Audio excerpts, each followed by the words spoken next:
Chapter 84. But when he looked at Siddle, the emotions in his eyes kept changing, finally slowly releasing his fingers from the gun stock, smiling flatteringly. I don't mean anything else, your brother is missing, I sympathize with him very much. But I still have to go home. I can't risk my life to stay here for Belch. Although Charlie didn't say it out loud, he knew Siddle could understand. The girl's face hidden under the brim of her black raincoat was pale. She tilted her head slightly and smiled, her eyes clear and innocent. What does that have to do with me? She smiled and said, her right hand holding the gun still pointing straight at Charlie, calmly saying, you can leave here. As for how far he could go after leaving here, it was none of her business. Charlie, then damn it, put down the gun. How is this like letting someone go? He was afraid that if he dared to move even a little, he would be shot into a sieve. Charlie didn't want to stay in this strange town at all. He gritted his teeth, facing Siddle's gaze, and slowly moved into the repair shop, quickly rummaging through the toolbox and the equipment on the wall. Siddle stared at his actions, unmoved, and chuckled like she was watching a monkey. Have you found what you want? Charlie was so angry that he looked over at the belt around Siddle's waist. The man's finger moved on the gun lock again, but Siddle had already shown the flashlight over. Catching a glimpse of his small movements, she calmly said, I advise you not to act rashly. After all, she was still pointing the gun at Charlie, and Charlie hadn't even pulled out his gun yet. Charlie. He looked at the teasing look on the girl's snow-white face, secretly gritted his teeth, and couldn't help but curse in his heart. Damn it, what a lunatic. If it weren't for the belt, there was a high chance that no one would be able to leave today. When Colm left, he had taken the keys with him, and now he couldn't drive that truck, but it would take a few hours to walk from here to the hotel. Their cars were all broken, and without the belt, other than the hotel, they could only stay in this small town.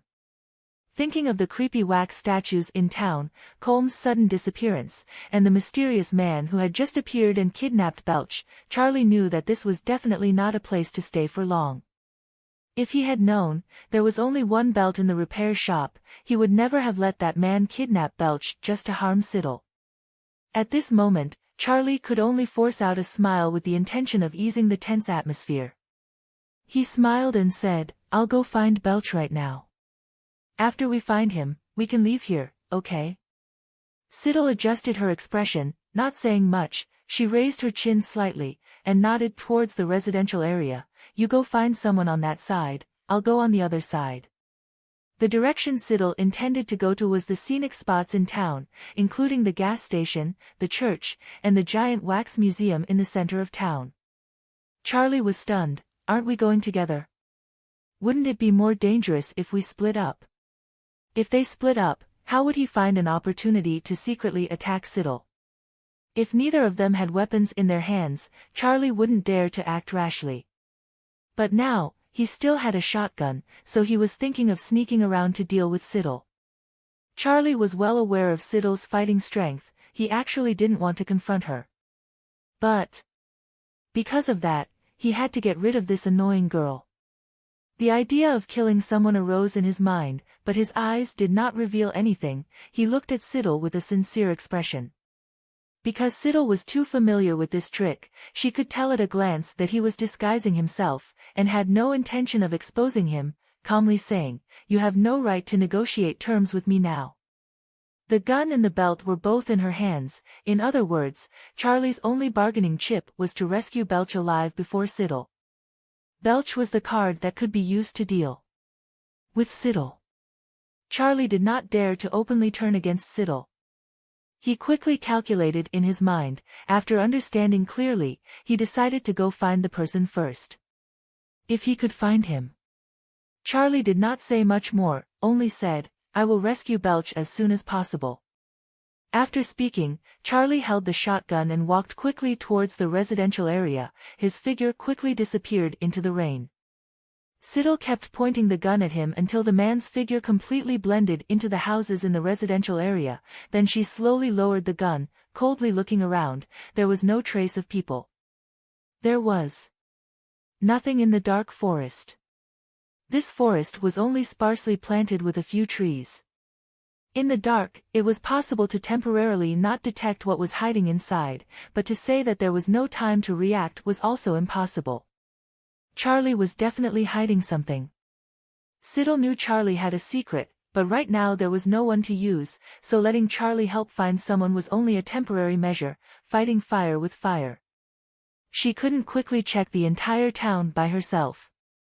But even if there was another Charlie forced to help because of the belt, it would still be impossible to find Belch in a short time.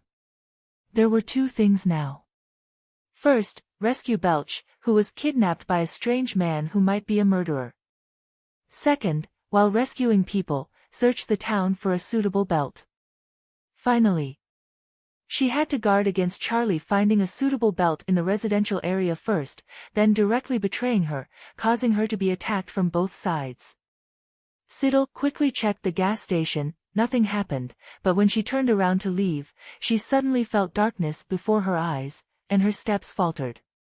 Siddle stopped, closed her eyes, and took a deep breath. The previous battle had consumed too much of her physical strength. Siddle could clearly feel the weakness of her body. Her head was heavy and her feet felt like they were walking on clouds, although she was only dizzy for a moment, but this short moment could often cost her life. She had to stay awake now. Siddle pursed her lips, closed her eyes, pinched her bloody palms and hissed in pain. After entering the church from outside, Siddle walked more lightly.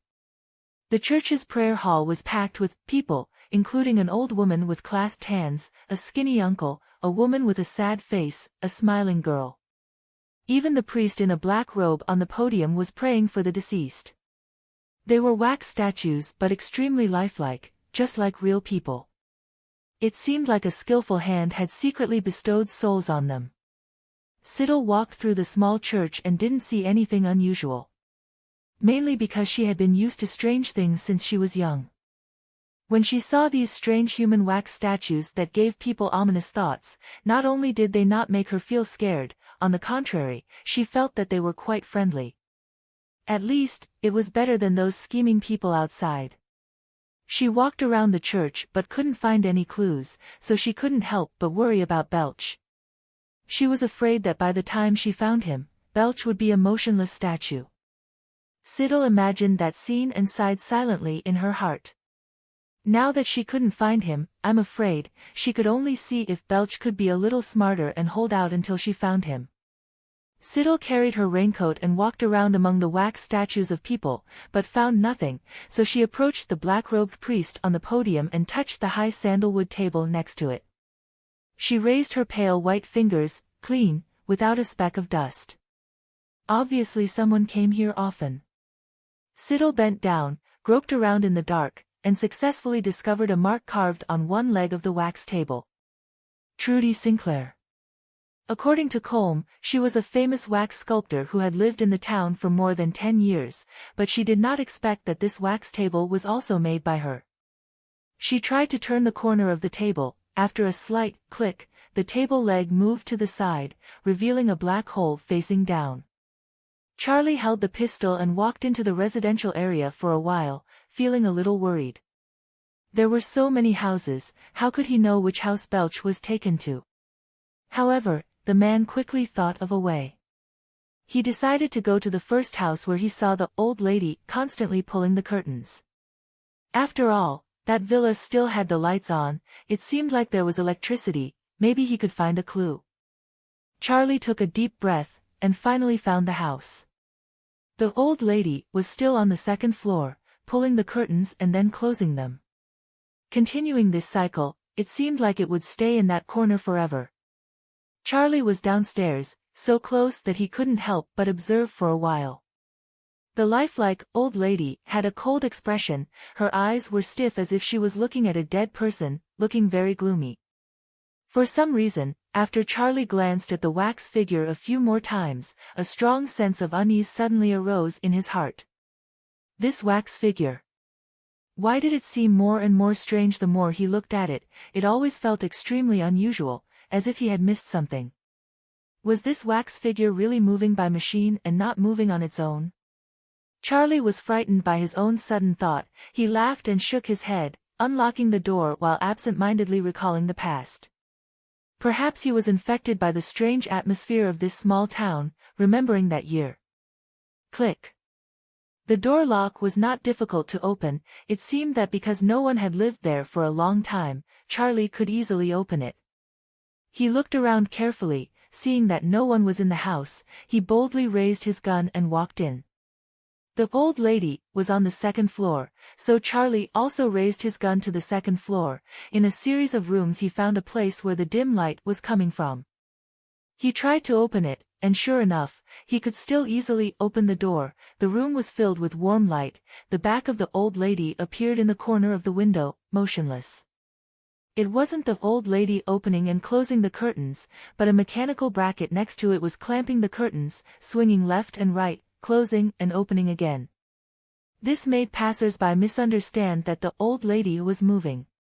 Charlie breathed a sigh of relief. He curiously walked over, thinking about the nights he personally shot his uncle when he was young and witnessed the deaths of countless family members.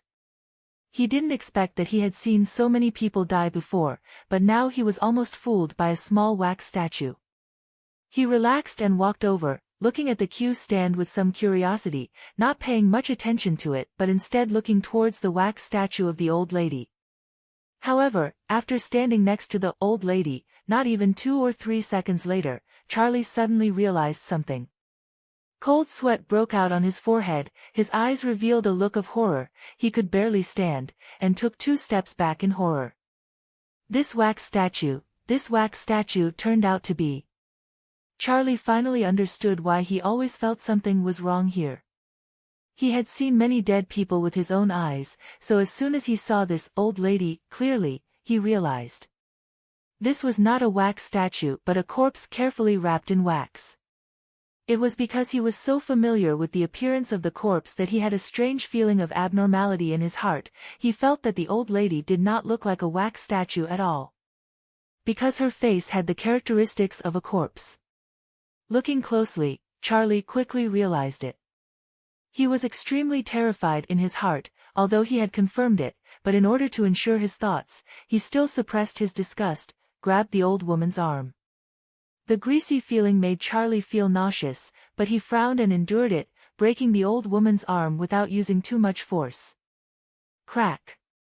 Like a cracker being broken into pieces, easily separating a part of the body from the old woman's corpse. The bright red dried flesh was covered with a lot of fly larvae. The texture was soft and dry. Charlie couldn't bear it anymore. He was just about to throw the arm down when he suddenly saw outside the window, a man coming out of the house opposite. There were indeed living people in this town. Charlie hurriedly wanted to retreat to the corner, but he still held the old woman's broken arm in his hand. In an urgent situation, he kicked the cue stand aside, no longer opening and closing the curtains.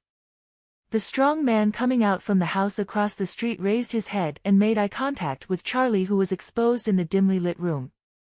A few seconds later, he suddenly rushed over. Charlie saw his face clearly and also saw the blood on his body.